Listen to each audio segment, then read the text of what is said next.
You are not influenced in the way you think you are. This statement is not modern. It was already implicit when William Walker Atkinson wrote that thought does not enter the mind. It vibrates until it finds correspondence. You believe someone convinced you, that an idea changed you, that a person got into your head. Immediate denial, nothing enters. What occurs is something else. What you call influence is, in truth, pre-existing resonance. In thought vibration, the law is precise. Thought acts only where a compatible frequency already exists. The central mystery appears here.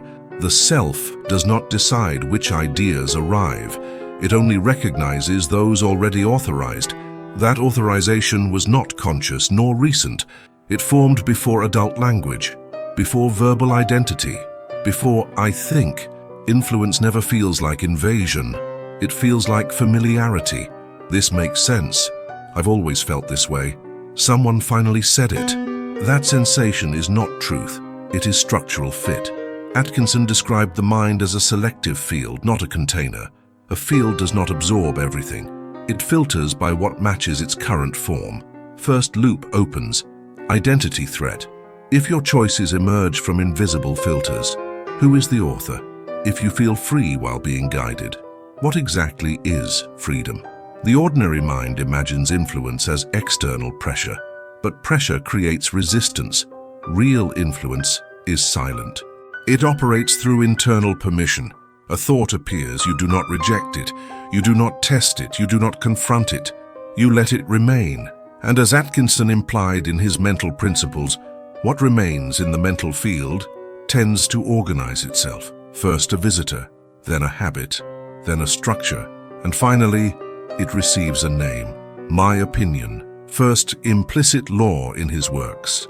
Whatever the mind repeatedly permits, it eventually absorbs as identity. Second loop opens, hidden mechanism. There is an invariant sequence, indirectly outlined in the Kybalion through the laws of rhythm and polarity. A suggestion appears. The mind evaluates the cost of rejecting it. If rejection produces discomfort, isolation, or excessive effort, the idea is not accepted as belief.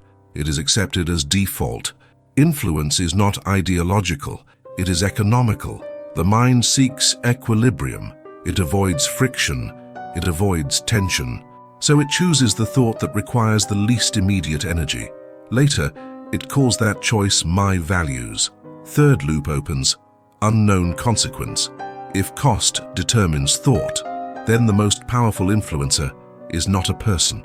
It is the environment that defines the psychological price of dissent. You are not only living in a world, you are living inside a mental pricing system, and you have been paying quietly. Atkinson would describe this as vibrational conditioning. A child learns that disagreement costs affection. They become agreeable. A teenager learns that difference costs belonging. They become aligned. An adult learns that doubt costs stability. They become certain. Influence does not create the individual. It selects which version survives, like natural selection, but internal. There is a carrier for this influence, already identified by Atkinson. Not words, not arguments, emotion at the correct moment. A thought delivered in calm is negotiable. A thought delivered in tension becomes command. Because emotional state narrows the mental field, that is why the deepest influence does not occur in debate halls. It occurs in vulnerability, in exhaustion, in failure.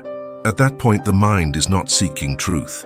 It is seeking relief. And any idea that relieves tension is protected, not because it is correct, but because it reduces inner conflict. Second implicit law. Beliefs are not held because they are proven. They are held because they regulate emotion. Now observe the unavoidable implication. Whoever regulates your internal state rewrites your mental map, and you call that trust. Here the black hole forms. If the mind chooses beliefs to stop discomfort, then truth was never the first filter. Comfort was. And this is why so many people thank their own prison, because it stopped the shaking. This is still only the edge. The structure sharpens. How identity becomes the lock and language the key in mental influence. Influence does not argue with the mind. It bypasses it. This is where most analysis fails, because logic is never the gate. Identity is. William Walker Atkinson was precise about this point, though he rarely stated it directly. In practical mental influence, the mechanism is implicit. The strongest suggestion is the one that agrees with the subject's self-concept. That sentence alone dissolves the illusion of debate. You do not reject ideas because they are false. You reject ideas because they threaten who you believe you are, and you accept ideas for the same reason. This is the concealed mechanism. Identity is a filter that logic never reaches. A thought does not ask, "Is this true?" It asks, "Is this me?" If the answer feels like yes, the gates open. If the answer feels like no, the gates close, even if the idea is accurate. This is why influence rarely begins with claims. It begins with labels. You are the kind of person who, people like us understand that. Someone with your awareness already knows. Nothing has been proven, nothing has been explained, yet the mind leans forward, because now rejecting the idea would mean rejecting the self. This is the lock. Atkinson hinted at this when describing how suggestion operates below conscious resistance, not by force, by alignment with self-image. Once an idea attaches to identity, logic becomes irrelevant. You can argue with facts. You cannot argue with who someone believes they are. That is why debates fail. That is why persuasion statistics collapse. That is why influence campaigns focus on belonging, not evidence. The mind protects identity before it protects accuracy, and language is the key, not descriptive language, definitional language, language that does not say what is, language that says who you are. You're not the type to fall for that. You're smarter than most people. You see through things others miss. These phrases do not inform, they position. Once positioned, the mind self-corrects to stay consistent. Atkinson described this indirectly through the operation of the subconscious. In the subconscious mind, the rule is simple. The subconscious accepts what the conscious self repeatedly identifies with. Identity is repetition with emotional weight. Say something once, it is noise. Attach it to who I am, it becomes law. This creates a dangerous inversion. You no longer ask, is this belief accurate? You ask, is this belief mine? And once something is mine, defending it feels like survival. This is where influence becomes self-sustaining. The external voice is no longer needed. The mind enforces the belief internally. Contradictory information is dismissed as hostile. Neutral data is reinterpreted. Supporting evidence is magnified, not consciously, automatically. The subconscious does not seek truth. It seeks coherence. And coherence means no internal contradiction. So the mind edits reality to preserve identity. This is not corruption, it is function. Now the structure tightens. If identity is the lock and language is the key, then the real target of influence is not belief, it is self-definition. Change how a person defines themselves and their beliefs rearrange on their own. This is why the most effective influence never sounds like instruction. It sounds like recognition. I see you. I know what kind of mind you have. This message is for people like us. The moment the mind hears us, it stops evaluating, because evaluation risks exile, and exile is expensive. Remember the pricing system. Rejection costs belonging. Doubt costs certainty. Independence costs safety. So the mind pays, quietly. Now notice the deeper implication. If identity can be engineered through language, then most people are not defending truth. They are defending a membership badge. Atkinson warned, subtly, that suggestion becomes tyranny when identity is involved, because once the self is captured, resistance feels like self-destruction. This is why people endure contradictions without noticing them, why they tolerate incoherence, why they excuse what would outrage them in another group, not because they are irrational, but because identity is not logical. It is gravitational, and once gravity is established, everything bends. Here is the uncomfortable question. Do not answer it quickly. Which of your strongest beliefs would collapse if they could no longer describe who you are? Not what you think, who you are. That is the pressure point. That is the lock. And most people never examine it. because examining it would mean standing nowhere. No label, no tribe, no certainty, only open ground. And the mind fears open ground more than error. This brings us to the midpoint, the point of no return. Up to now, influence looked external, social, linguistic. The frame breaks. How you learn to influence yourself, and why the most powerful influencer in your life is the voice you think is your own. If this structure is already changing how you see yourself, subscribe. If you truly want to change your life in 2026, comment. If not now, when? The most effective influence no longer speaks from the outside, it speaks as you. This is the point most people never reach. They spend their lives guarding against manipulation, while repeating daily the very suggestions that control them. William Walker Atkinson understood this quietly. In the subconscious mind, he outlined a principle that changes everything. Repeated self-suggestion becomes character. Not belief, not opinion, character. Which means the final stage of influence is not persuasion. It is internal automation. At some point, the external voice withdraws. The environment no longer needs to push, because the mind has learned the pattern, and now the loop closes on itself. This is the shift, the point of no return. Up to now, influence looked like something done to you. Now it becomes something you are doing without noticing. Every time you say, "I'm just not that kind of person. I already know how this ends." That's not realistic for someone like me. Those are not observations. They are commands. The subconscious does not hear doubt. It hears instruction. Atkinson was explicit about this. The subconscious accepts repetition without argument. It does not analyze tone. It does not check evidence. It simply obeys. And because the command is spoken in your own voice, it passes every defense. No suspicion, no resistance. Why would you lie to yourself? So the most powerful influencer in your life is not a leader, not a creator, not a system. It is the internal narrator you trust implicitly. And that narrator was trained slowly. Through years of small permissions, social corrections, emotional rewards, avoided discomforts, until the voice learned what to say to keep you stable, not free. Stable. This is the hidden mechanism Atkinson circled, but never dramatized. The mind prefers consistency over expansion. Expansion requires uncertainty. Uncertainty feels like danger. So the voice becomes conservative, not politically, psychologically. It says, don't risk it. Stay coherent. Remain recognizable. And because the voice sounds reasonable, you obey. This is how influence survives the removal of the influencer. The system no longer needs enforcement. You enforce it.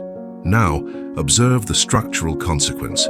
If your inner voice has been conditioned to protect identity, then growth will always feel like betrayal, not of others, of yourself. Every serious change will trigger guilt, resistance, fatigue, not because it is wrong, but because it threatens internal order. Atkinson hinted at this when he described the inertia of mental habits. Once established, a mental pattern resists alteration the way a body resists sudden motion, not maliciously, mechanically. So when people say, "I want to change, but something holds me back," the something is not mysterious.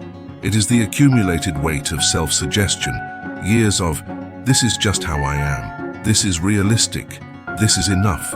None of those statements were tested. They were rehearsed, and rehearsal becomes identity. This reframes influence entirely. The danger is not that someone else might control your thoughts. The danger is that they already taught you how to do it for them, and you perfected it. Here is the silent consequence. Do not rush past it. If the inner voice is trained to maintain coherence, then any truth that demands reorganization will feel hostile. Not false, hostile. So it will be dismissed before it is examined. This is why people can encounter the same information and have opposite reactions. One expands, one recoils, not because of intelligence, because of self-conditioning. At this stage, influence has completed its evolution. From suggestion to identity to automation, the cage no longer has bars. It has habits, and habits feel like choice. This is the deepest trap, because now Even freedom must pass through a gatekeeper trained to prevent it. The structure inverts. How mental influence collapses the moment you interrupt the inner voice, and why silence, not force, is the only real countermeasure. Most people never discover this, because silence feels like falling, and they grab the voice to stop the fall. Influence survives only while the inner voice continues. The moment it stops, the structure loses tension. This is the inversion most never discover. They attempt to fight influence with more thought, stronger belief, better arguments. That only adds weight to the system. William Walker Atkinson hinted at this paradox repeatedly. The mind cannot dissolve its own conditioning using the same motion that created it. Thought cannot undo thought while remaining in motion, so the countermeasure is not resistance. It is interruption. Observe this carefully. Influence depends on continuity. A sentence leading to another sentence. A conclusion following a premise. A story reinforcing identity. The inner voice maintains the chain, and the chain maintains the self. When the voice pauses, even briefly, there is no identity to defend, no belief to protect, no role to perform, only awareness without posture. This is not emptiness, it is pre-structure. Atkinson referred to this state obliquely as mental stillness, the condition in which suggestion loses its grip because there is no receptive pattern vibrating. Influence requires vibration. Silence is non-resonant. This is why moments of genuine stillness feel unsettling.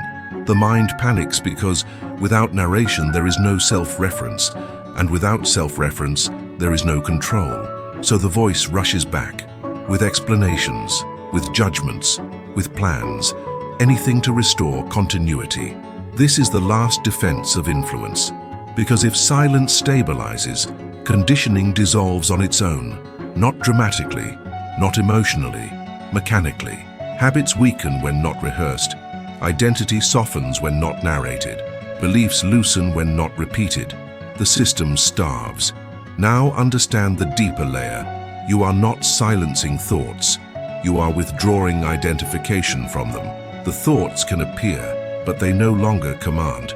Atkinson made a crucial distinction. The mind generates impressions, but awareness chooses alignment. When alignment stops, influence has nowhere to land. This is why force fails. Trying to replace beliefs keeps the game alive. You are still managing identity, still optimizing the self. Silence exits the game entirely, and here is the consequence few are prepared for. When the voice weakens, the old identity destabilizes. You may feel disorientation, lack of motivation, loss of certainty. This is not collapse. It is deconditioning. The pricing system shuts down. Belonging no longer dictates truth. Comfort no longer outranks accuracy. Familiarity no longer impersonates reality. But there is a cost. You cannot return to unconscious certainty. The mind will ask, "Who am I now?" And for a time, there is no answer. This is the final threshold before freedom. Most people retreat here. They rebuild the voice. They reinstall identity, not because they were wrong, but because groundlessness feels like danger. Atkinson warned indirectly that mastery requires passing through this interval without grasping. No new label, no new doctrine, no new authority, just sustained non-interference.